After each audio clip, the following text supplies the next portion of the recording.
We're going to live together. You take the kids and get out. After giving birth, I was living at my parents' house. I went back to our house to pick up something I'd forgotten. When I opened the door to the bedroom with the closet, I found Ethan and a young woman snuggled up together. Ethan, what are you doing? It's obvious, isn't it? So, you were cheating after all. It's not cheating. I'm living here with Bella now. Bella, the woman next to Ethan, also laughed and added. Seeing them like this, I no longer had any desire to repair our relationship. Ethan's a high earner, unlike you. We're going to live a luxurious life on his earnings. Got it, though he only makes $1,000 a month. I was starting to forget the anger I felt towards Ethan for cheating during my pregnancy. I was too busy with childcare to dwell on it. But I'm not the kind of person to stay silent after being treated like this. The irony is that Ethan doesn't realize he was able to live because of me, and Bella believes Ethan is a high earner. This situation is full of things to point out. If they're that foolish, it makes things easier for me. I decided to thoroughly corner them, who are blind to reality. I am Madeline, 29 years old. I graduated from a fashion school and work in design. Ethan, 5 years younger than me, was still a student when we met. His part-time job was at a bar near my company, and we got acquainted because we often went there for company drinks. To me, Ethan was just another staff member. But he pursued me aggressively, leading to our relationship. At first, I was puzzled, wondering, why me? I'm 5 years older. But I was swayed by Ethan's words, age doesn't matter. You're attractive, Madeline, and decided to date him. Our relationship felt fresh. Ethan loves to have fun in large groups, probably influenced by his bar job. Ethan often threw parties and took me to various places. All of Ethan's friends were cheerful and sociable young people. I was worried about feeling out of place, but everyone welcomed me warmly. After dating for 2 years, Ethan became a working professional, and I turned 28, starting to think about marriage. However, since Ethan was still young, I shouldn't pressure him. I often hear that when women rush into marriage, it can cause the couple to break up. I was fretting over this when Ethan surprised me with a proposal. Of course, I was happy about the proposal, but I also had my doubts. It was my sister, Laura, who gave me the push I needed. Laura has always been smart and excels at her job. She's been a reliable person I could turn to for advice. You don't get chances like this often in life. Ethan is a bright and good guy. You should just go for it and get married. I couldn't imagine marrying anyone but Ethan. If I were to have children, I wanted it to be with him. You're earning well, so there's no need to worry about finances. Just be happy. With my sister's words, I married Ethan. But soon after our marriage, something unexpected happened. Ethan suddenly quit his job. I'd rather own my own place than work for someone else. I'll be working part-time at the bar I used to work at for a while, but I need your support. I was puzzled, but his resignation was already in process. I emphasized to Ethan that this was a temporary situation and decided to support our household for a while. Ethan was happy and seemed to be studying hard about opening his own place. I found his determination endearing and really wanted him to succeed. This marked the beginning of Ethan's part-time life, and almost a year had passed. I wouldn't know because I worked full-time, but Ethan apparently wasn't taking many shifts, focusing instead on studying for his business. He was saving all the money he earned for his startup fund and didn't contribute to our household expenses. However, my body began to show signs of change. When I went to the doctor, I was shocked to learn I was pregnant. I was in no condition to support us anymore. Ethan, I'm pregnant. The part-time life has to end. Can you start supporting our family now? I thought he would be happy about the pregnancy, but his reaction was completely different. Ethan threw the glass he was holding at me. It shattered with a loud noise, and the drink inside splashed everywhere. What the heck? You said you'd support me, was that a lie? It wasn't a lie, but things have changed now. Shouldn't we support each other in tough times as a couple? Don't mess with me. You just want to relax and not work because you're pregnant, don't you? Ethan labeled me as a lazy woman and wouldn't listen. He seemed completely ignorant about maternity or paternity leave. He looked off into the distance, imagining his future prospects. I'm going to have my own place someday. I can't be bothered with such trivial matters. After spitting out those words, Ethan left the house and went somewhere. He didn't return until after 5 a.m. He reeked of alcohol, and his clothes were dirty in places. It looked like he had gone out drinking and partying again. You came back drunk? Can't you take our child's situation more seriously? He didn't reply, and for the next 3 days, Ethan didn't speak to me at all. His behavior was like that of a sulking child, and I was exasperated. Ethan wouldn't eat at home and often left at night. I handled all the household chores, and one night after he went out, I noticed a woman's perfume scent on his clothes while doing laundry. It was always the same scent. I couldn't believe it but suspected infidelity. However, with my growing belly, I couldn't move freely. When I consulted my sister, she offered to look into it, and I gratefully accepted her help. Hello, Madeline, is now a good time to talk? Ethan's out, so it's fine. My sister seemed surprised. He's out at this hour. Well, given the results of the investigation, it's not surprising. What about Ethan? It seemed she had tracked Ethan's activities on a particular day. Fortunately, he had been in busy areas, making it easy to follow him. According to her, Ethan had gone out at night, drinking and partying. Then, he separated from his friends and met a young woman, eventually entering a hotel with her. The place where Ethan was fooling around was near the bar where he worked part-time, a familiar area to me. I was infuriated that he was doing whatever he pleased. It was the worst-case scenario I had feared. I was stunned and speechless for a while. However, the photos my sister sent were undeniable proof of Ethan's infidelity. The next morning, when Ethan returned home looking disheveled, I confronted him about it. He still had the same perfume scent on him. Ethan, you're cheating, aren't you? Cheating? I'm not cheating. Ethan's eyes were evasive, his body fidgety. Stop lying. I'm not accusing you without evidence. Don't mess with me. If you keep talking nonsense, I'll hit you. Ethan grabbed his bag and left the house in his tired state. He might be going to his lover's place. When I went into labor a few days later, Ethan still hadn't returned home. I had no choice but to get ready alone and took a taxi to the hospital with my hospital bag. From then on, I had no time to think about Ethan. The baby was born safely, and I found myself lying in the hospital bed. I was grateful that my parents, who lived nearby, took turns staying with me. After giving birth, I was too busy with nursing and other things. During this hectic time, Ethan called. The baby's born? Both mother and child are healthy. That's not what I'm concerned about. You'll be staying at your parents' place for a while, right? How long? How long? Maybe 2 months. Why? I was puzzled, but Ethan said, "It's none of your business," and hung up abruptly. I stayed at my parents' house after giving birth. Ethan never came to see us. About a month after giving birth, as winter approached, I went back to our house to get a coat I had left in the closet. But when I opened the front door, I was struck by a strange sensation. The entire room smelled of that familiar perfume. It was unmistakably the same scent I had smelled on Ethan's clothes. The room was eerily quiet. I opened the bedroom door where the closet was. There, I found Ethan and a woman, closely entwined. The woman was young, almost looking like a student. Ethan, what are you doing? You can see what I'm doing. So you were cheating after all. It's not cheating. I'm living here with Bella now. The woman beside Ethan giggled and added her comments. That's right, we're living together now. You should take the child and leave. Seeing this, I no longer had any desire to mend our relationship. Ethan is a high earner, unlike you. We're going to live a luxurious life with his earnings. Understood, even though he barely earns anything. Bella seemed completely unaware of Ethan's actual income. However, she began to dreamily talk about their future life together, and it was clear we were not on the same page. Anyway, it seemed I was an unwanted presence for them. If that's what they wanted, so be it.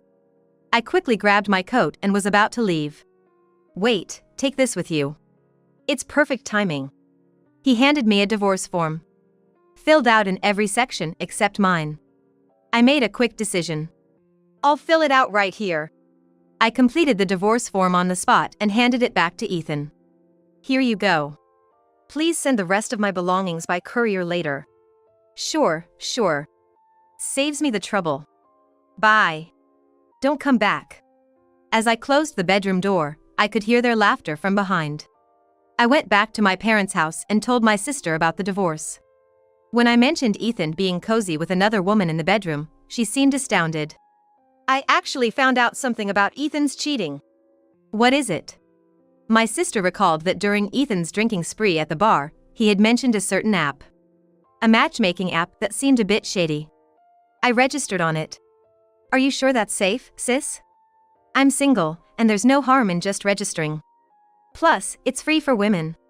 My sister did some research on the app and found out that Ethan was registered there. She showed me his profile on her smartphone. Ethan's profile picture was a design I had created for work. Curiously, he had listed his profession as a designer, seemingly using my career to appeal to women. He also greatly exaggerated his income. His profile is full of lies. Just listing things that would make women happy, probably looking for affairs. He was such a shallow man. I regretted not realizing this before our marriage. Just then, my phone buzzed. There was a message from Ethan. I've already submitted the divorce papers. We're strangers now. I also filed the marriage registration with Bella. You're useless to me now. Following the message, a selfie taken at the office, featuring Ethan and the woman, was sent. My sister frowned upon seeing it. What a terrible man. Madeline, you did the right thing by leaving him. Yeah, I think so. My heart ached thinking of my child, but following my sister's advice, I decided to quickly sort out my personal affairs. A month later, as I was preoccupied with childcare and had nearly forgotten about Ethan, a flood of calls came from him. Picking up, I heard his panicked voice. Hey! Weren't the rent and heating bills being deducted from your account? I've just been notified that this month's payment hasn't been deposited. You're supposed to be managing your own life now. I've changed the direct debit details for you. What have you done? All the payments are failing, and I'm getting collection notices one after the other. Indeed, Ethan's income wouldn't support the lifestyle we had before. But his financial troubles were no longer my concern. As we were now strangers, I responded calmly. However, Ethan still seemed to be counting on my earnings, even after our separation. He had no intention of giving up the nice condo we had rented with my income. Being stingy with money. You're trying to ruin me. I'm bringing Bella over to your place, so have the money ready. After the call, I asked my mother not to serve tea or anything when our guests arrived. Meanwhile, my phone kept ringing incessantly. It must be Ethan, how persistent. Checking my phone, I saw messages pouring in from mutual friends of Ethan and me. Madeline, what's this about cheating and running away with the house money? Don't be petty, just apologize to Ethan quickly. I trusted you, but to think you were that kind of person, that's just low. Apparently, Ethan had been spreading misinformation to our friends to suit his narrative. It was inexcusable, even in anger. I showed the messages to my sister, contemplating a response, when the doorbell rang. Ethan and Bella had arrived at my parents' house. Reluctantly, I led them to the living room, where Ethan sat down arrogantly, with Bella leaning against him. My sister and I braced ourselves for the discussion ahead. My sister and I faced Ethan and Bella, ready to have a serious discussion. So, how are you going to make this right? Quite bold of you, considering your measly earnings. Don't say that here. Bella's face changed color slightly. Ethan, what does she mean? I remained silent and showed the prepared pay slips of Ethan. I had been keeping these slips monthly for tax calculation purposes. Is this really your monthly income? This is less than a part-timer's. Ethan barely took any shifts. He claimed he was studying to start his own business, but all I saw was him playing around. He would go out drinking at night and sleep till noon. Ethan started making excuses. This was just a bad month. I'm going to own my place soon and you'll see. But with this, you can't even pay this month's rent. Weren't you a high-earning designer? My sister showed Bella Ethan's profile on the app. Is this what you're talking about? Yeah, we met on this app. All of this profile is a lie. What? What do you mean? Bella looked shocked. But the design sketches. Those are my work. I showed Bella my sketchbook. I recognize these. And these too. Designer Madeline, that's you. Yes. Ethan was pretending to be me to impress women. You've been deceived. That's despicable. Lying about your career. Don't make up things. You're just trying to manipulate Bella. Ethan was the one who had been manipulating her all along. It was astonishing how he continued with lies that were bound to be uncovered. Apparently, he had even pretended the condo was his. Bella believed him and moved in. Being married to Ethan is a blot in my life. Bella, you're married to him now. Good luck with this loser. Bella, her face turning red with anger, slapped Ethan repeatedly. Ethan tried to fend off her slaps while desperately continuing his defense. She's too naive, believes anything. Madeline, if you keep this up, I'll sue you for defamation. Naive? Really? I've done some investigating. Near the place you two met, there's a nightclub. I went there again recently. And guess what? I saw you, Bella, entering the club. What? You must be mistaken. When you filed your marriage registration, you sent a photo. You were wearing the same coat. I couldn't mistake such a flashy girl. But Ethan couldn't seem to give up. Bella's profile apparently stated she worked in an apparel store. The flashy style is because she works in apparel. Stop being jealous, you old woman. Old woman, huh? Well, the club Bella's been entering isn't exactly reputable. They trick customers into paying for expensive extras. My sister showed the information site of the club, which unmistakably had Bella's photo.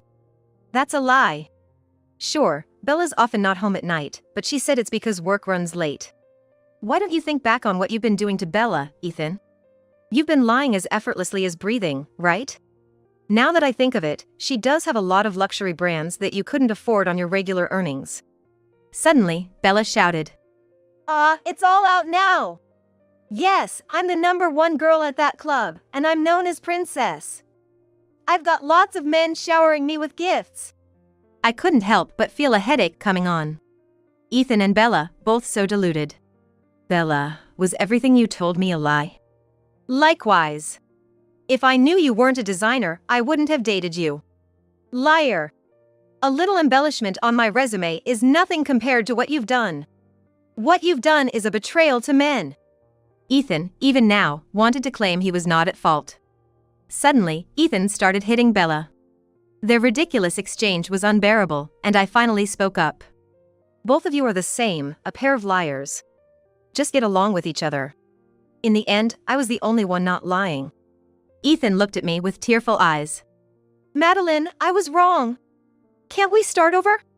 You're married now, Ethan. That's an impossible request. But Ethan was persistent. I'll divorce her. You and I were always meant to be together. Such a convenient story. I won't divorce until I find my next target. I'm staying put. I'm divorcing you. I want a peaceful life with Madeline. Indifferently fiddling with my phone, I replied. Who was it that destroyed that peaceful life, I wonder? Ethan and Bella continued their unseemly argument. Ethan wanted a divorce, while Bella wanted to continue their current arrangement. After a while, as I set my phone on the table, Ethan's phone started ringing incessantly. He checked the messages and turned pale. What's this? All my friends are cutting ties with me? I had recorded the conversation and sent it to our mutual friends. Hearing the recording, they learned of Ethan's actions and unanimously turned against him. You're involving friends and lying, that's cowardly. Should I sue you for defamation? Ethan bit his lip and fell silent. Madeline, you did the right thing divorcing such a man. What should we do now? My sister seemed almost amused. I'll certainly be claiming alimony and child support. Wait, I don't have that kind of money. That's fine. I've considered involving a lawyer. At the mention of a lawyer, Ethan looked like he wanted to run. With solid evidence of infidelity, he likely knew he had no chance of winning. I handed Ethan a note with the bank details for the transfer. All you want is money. What a vile woman. I want alimony too. Falling for such a man was a complete loss. How much more are you going to mess up my life? Ethan, grabbing his bag's handle, started swinging it around. A vase on the table fell over, leaving the living room in a mess. My sister quickly took out her phone and made a call. Hello, police? I'm being threatened by a man. I'll give you the address. Hearing police, Ethan and Bella turned pale. Quickly gathering their things and heading towards the door. I won't forgive you for this. Don't think this is over. What a case of sour grapes. Everything was his own doing. Don't ever show your faces here again, you despicable couple. I closed the door before Ethan and Bella could turn their backs. Wasn't calling the police a bit much, sis? My sister showed me her black phone screen, sticking her tongue out. Was it all an act? To silence those fools, this was enough. We high-fived, sharing a moment of triumph. After they left, my phone wouldn't stop ringing. Friends were sending messages apologizing for their doubts. At least, the misunderstanding was cleared. They all decided to cut ties with Ethan. Ethan, having always been careless with money and frequently involved in petty borrowing and lending, had finally pushed his limits too far. His recent misconduct, coupled with his long-standing financial irresponsibility, seemed to be the last straw for many. Now, Ethan wouldn't be able to enjoy outings with friends anymore. As for me, my divorce was already finalized. I decided to proceed with claiming alimony, as it can be requested even after the divorce. Ethan was working hard at his part-time jobs. One day, I received a call from Ethan. "Madeline, help me. Bella won't leave. She has nowhere else to go. No matter how much I beg, she just won't budge. So, you two didn't get a divorce. I want a divorce, but Bella seems to have no other place to go. She refuses to move no matter what." The irony was not lost on me. Ethan, who wouldn't work and left so quickly, was now facing the opposite situation. "Weren't you two in love and got married? Try to make it work. I can't stand being with such a liar anymore.